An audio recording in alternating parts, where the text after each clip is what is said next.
په داسې حال کې چې د نړۍ د ډیرو هیوادونو اسعار له بې ثباتۍ سره مخ دي، افغانۍ په تیرو 12 میاشتو کې د پام وړ ثبات تجربه کړی دی. د افغانستان بانک مسؤلین وایي د هیواد د پولي او مالي مدیریت داسې سمون موندلی چې نه یوازې د اسعارو د تبادلې ثبات یې خوندي کړی، بلکې د خلکو باور یې هم په افغانۍ اسعارو زیات کړی دی. د افغانستان بانک مسؤلین وایي چې په تیر یو کال کې افغانۍ د ډالر پر وړاندې خپل ارزښت ثابت ساتلی دی. د یاد بانک ویان حسیب الله نوري زیاتوي چې افغانۍ د سیمې او نړۍ د ډیرو هیوادونو د اسعارو په پرتله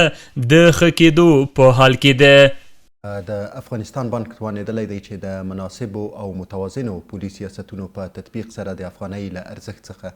په ښه ډول ساتنه وکړي. لله الحمد افغانۍ دا مهال د سیمې د هیوادونو په کچه د غوره ثبات لرونکو پولي واحدونو په کتار کې ده او د هرې ورځې په تیریدو سره یې پر ثبات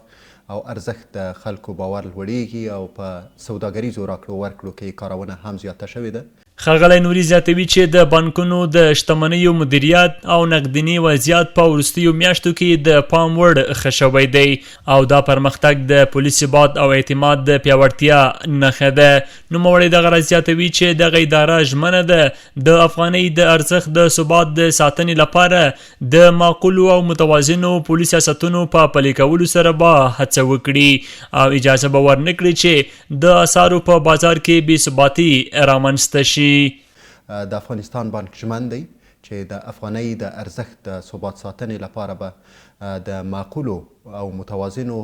پولي سیاستونو په تطبیق سره هڅه کوي او نه به پرېږدي چې په دې برخه کې نوسانات رامنځته شي. د یادونې وړ ده چې د افغانۍ ثبات نه یوازې د هیواد د اقتصاد لپاره یو مثبت خبر بلل کیږي، بلکې د خلکو د اعتماد، د بازار د باور او د مالی سیستم د دوام لپاره هم حیاتي ارزښت لري. د اقتصادي شنونکو په باور که دا وضعیت دوام ومومي نو د توکو په بیو کې به ثبات راشي، د خلکو د پیرلو ځواک به لوړیږي او د افغانستان اقتصاد به د یو باوري پولي نظام پر لور روان شي.